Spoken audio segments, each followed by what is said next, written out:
सतनाम आदेश, गुरु जी को आदेश, श्रीनाथ जी गुरु जी को आदेश। ओम गुरु जी।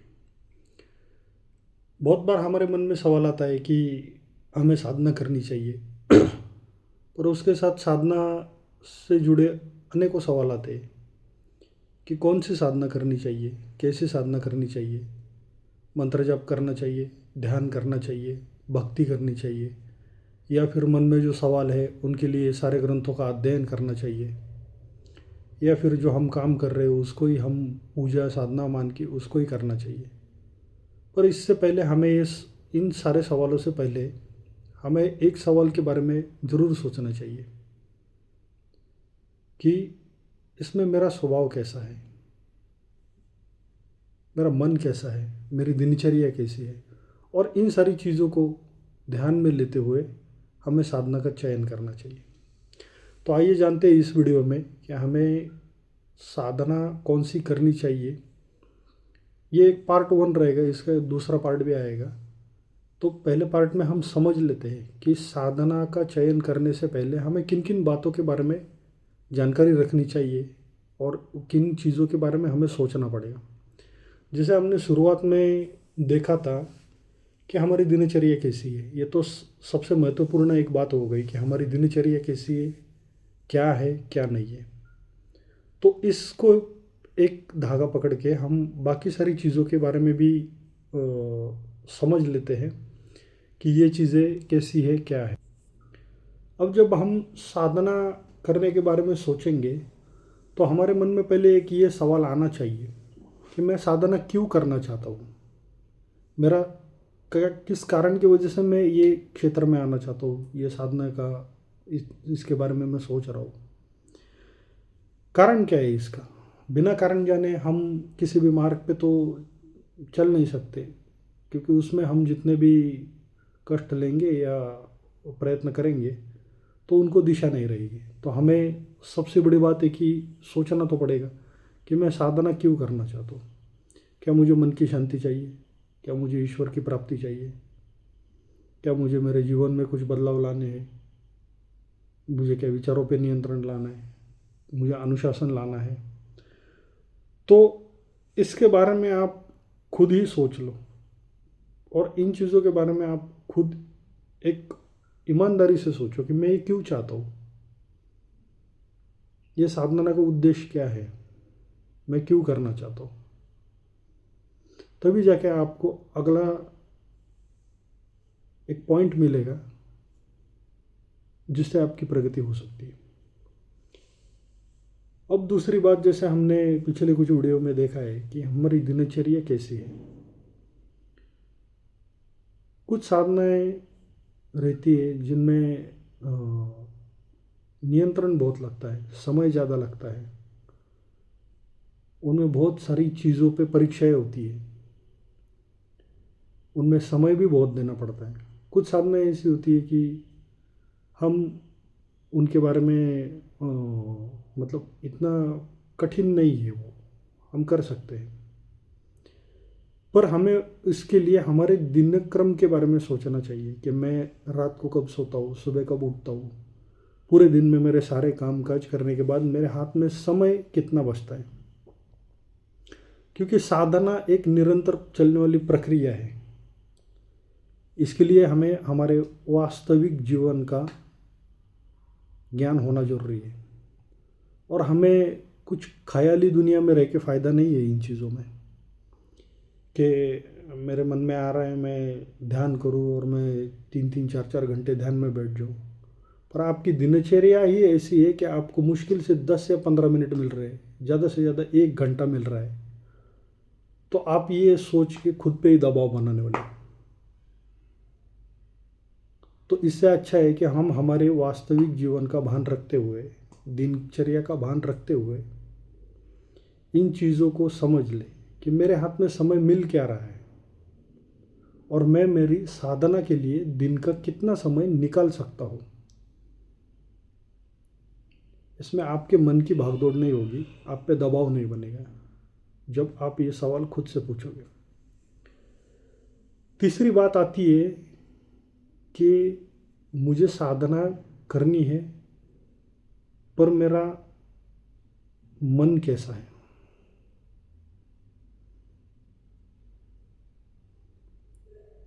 मतलब मेरा स्वभाव चंचल है, स्थिर है, मैं एकांत प्रिय हूँ, या मुझे भक्ति मार्ग अच्छा लगता है, मुझे सत्संग अच्छा लगता है, क्या मुझे दूसरों की सेवा करके ही खुशी मिलती है, क्या मैं जो काम कर रहा हूँ उसमें ही मेरे को आनंद आता है, या मुझे किताबें पढ़ना अच्छा लगता है।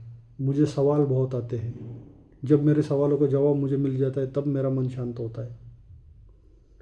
तो साधना के अलग अलग मार्ग इनमें से ही जाते हैं, जैसे भक्ति मार्ग है, ध्यान मार्ग है, योग मार्ग है, कर्म है, ज्ञान है।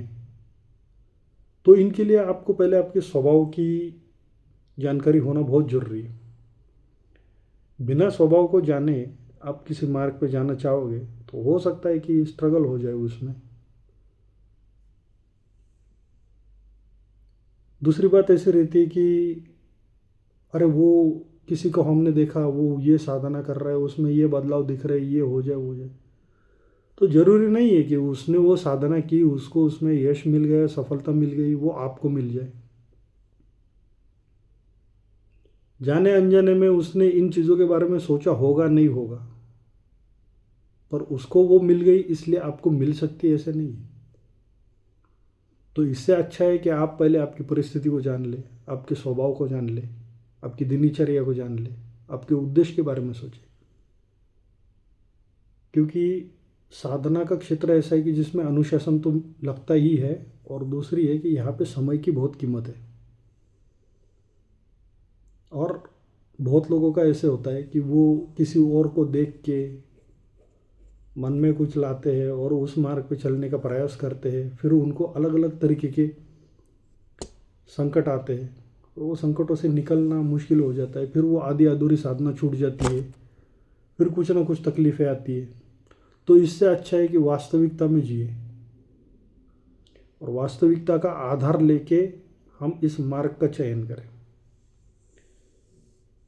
अब जब हमने एक साइड ऐसी देखी है कि हमने खुद को जानने का प्रयास किया है, अब मुझे जब समझ में आएगा कि मैं ऐसा हूँ, मेरी ये चीज़ें हैं, तो हमें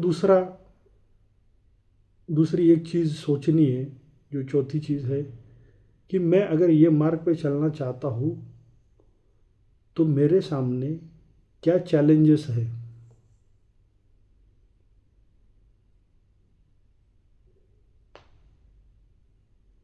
मतलब कौन सी ऐसी चीज़ें हैं जो मेरे मार्ग में अटकाव बन सकती है।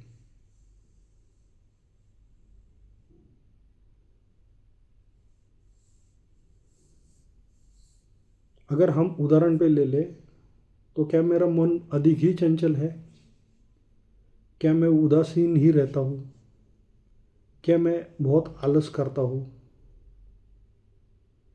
क्या मैं चीज़ों को शुरू करके बीच में ही छोड़ देता हूँ, क्या मेरा मन कभी इस चीज़ पे अटकता है, कभी उस चीज़ पे अटकता है, कभी उस चीज़ पे अटकता है। तो इन सारी चीज़ों को आप जब ध्यान में लोगे तब आपको समझ में आएगा कि ये मैं जो कोई भी मार्ग का चयन करूँगा उसमें इन चीज़ों में से कौन सी चीज़ें ज़्यादा अवरोध उत्पन्न कर सकती हैं। क्या मैं आज एक चीज़ करता हूँ, फिर 2-3 दिन के लिए छोड़ देता हूँ, फिर 4-5 दिन के बाद उसमें जुट जाता हूँ। क्या मैं अगर वो चीज़ करने लगा तो मेरे मन में खूब सारे सवाल आते हैं, मैं उन पे ही सिर्फ सोचते ही बैठता हूँ, और उस सोचने के चक्कर में जो करना है वो तो मैं पूरा भूल जाता हूँ।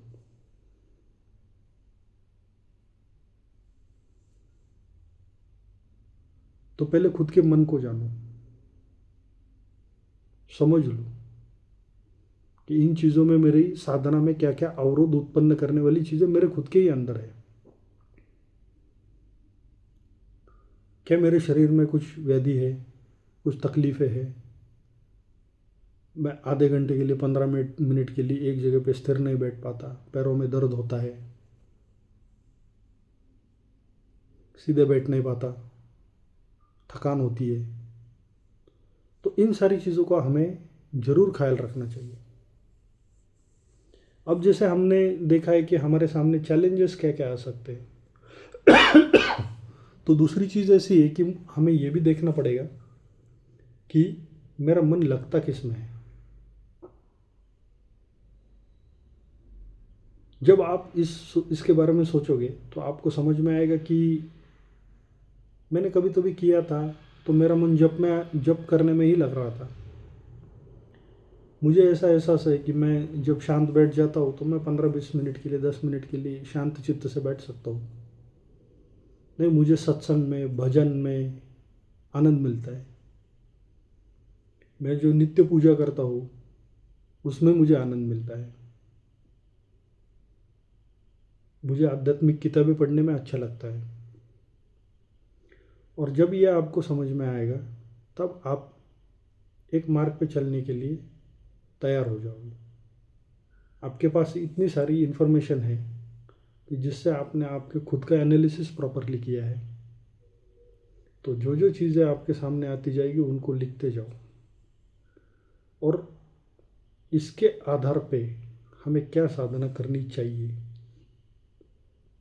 इसके बारे में हम इसके पार्ट 2 में देखेंगे कि हमें कौन सी साधना करनी चाहिए, क्यों करनी चाहिए और कैसी करनी चाहिए। तो अगर आपको कुछ सवाल हो इसमें तो आप मुझे कमेंट में ज़रूर लिखें। आपको ये इन्फॉर्मेशन अच्छी लगी तो इसको लाइक करें, सब्सक्राइब करें। धन्यवाद। श्रीनाथ जी गुरु जी को आदेश।